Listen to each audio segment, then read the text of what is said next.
नमस्कार शेतकरी बांधवांनो आणि उद्योजक मित्रांनो, अण्णासाहेब पाटील आर्थिक मागास विकास महामंडळाच्या लाभार्थ्यांसाठी एक अत्यंत महत्त्वाची आणि दिलासादायक बातमी समोर आली आहे.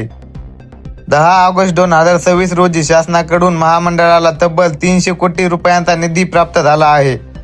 आणि विशेष म्हणजे या निधीतून पात्र लाभार्थ्यांना मिळणारा व्याज परतावा म्हणजेच इंटरेस्ट सबसिडी थेट बँक खात्यात जमा करण्याची प्रक्रिया 10 ऑगस्ट पासून वेगाने सुरू करण्यात आली आहे. पहिल्या दिवशी कोट्यवधी रुपयांचा व्याज परतावा लाभार्थ्यांच्या खात्यात जमा करण्यात आल्याची माहिती आहे. म्हणून जर तुम्ही अण्णासाहेब पाटील महामंडळाच्या योजनेतून कर्ज घेतले असेल, व्याज परताव्यासाठी अर्ज केला असेल किंवा तुमचे प्रकरण प्रलंबित असेल तर हा व्हिडिओ शेवटपर्यंत नक्की बघा.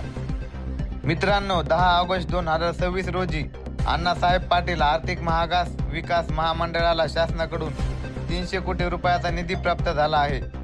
हा निधी प्रामुख्याने पात्र लाभार्थ्याच्या व्याज परतावा अर्थात इंटरेस्ट सबसिडी देण्यासाठी वापरला जाणार आहे. यामुळे कर्ज घेतलेल्या आणि योजनेच्या नियमानुसार पात्र ठरलेल्या उद्योजकांना मोठा आर्थिक दिलासा मिळणार आहे.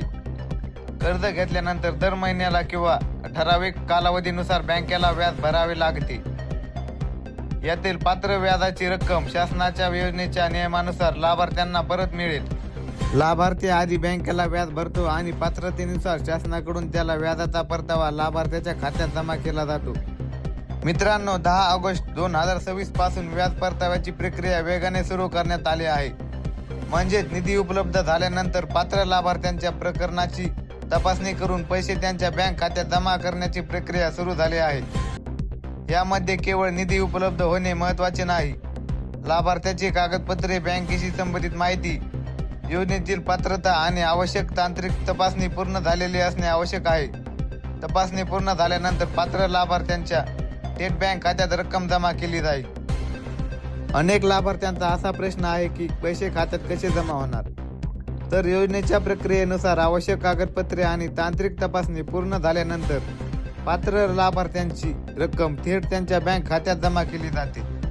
त्यामुळे लाभार्थ्यांनी आपल्या बँक खात्याची माहिती आणि योजनेची संबंधित कागदपत्रे व्यवस्थित असल्याची खात्री करून घेणे महत्त्वाचे आहे. तुमच्या प्रकरणात काही कागदपत्रांची कमतरता असेल, माहितीमध्ये त्रुटी असेल किंवा आवश्यक प्रक्रिया अपूर्ण असेल तर पैसे जमा होण्याशी विलंब होऊ शकतो. सर्व लाभार्थ्यांसाठी एक महत्त्वाची सूचना: 300 कोटीचा निधी मिळाला आहे म्हणजे प्रत्येक लाभार्थ्याच्या खात्यात ठराविक रक्कम आपोआप जमा होईल असे नाही.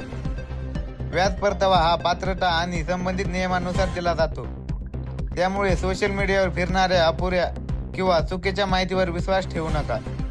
तुमच्या प्रकरणाची अधिकृत स्थिती जाणून घेण्यासाठी संबंधित मंडळाच्या अधिकृत माध्यमाचा वापर करा. व्हिडिओ आवडला असेल तर लाईक आणि चॅनलला सबस्क्राईब करून ठेवा. धन्यवाद.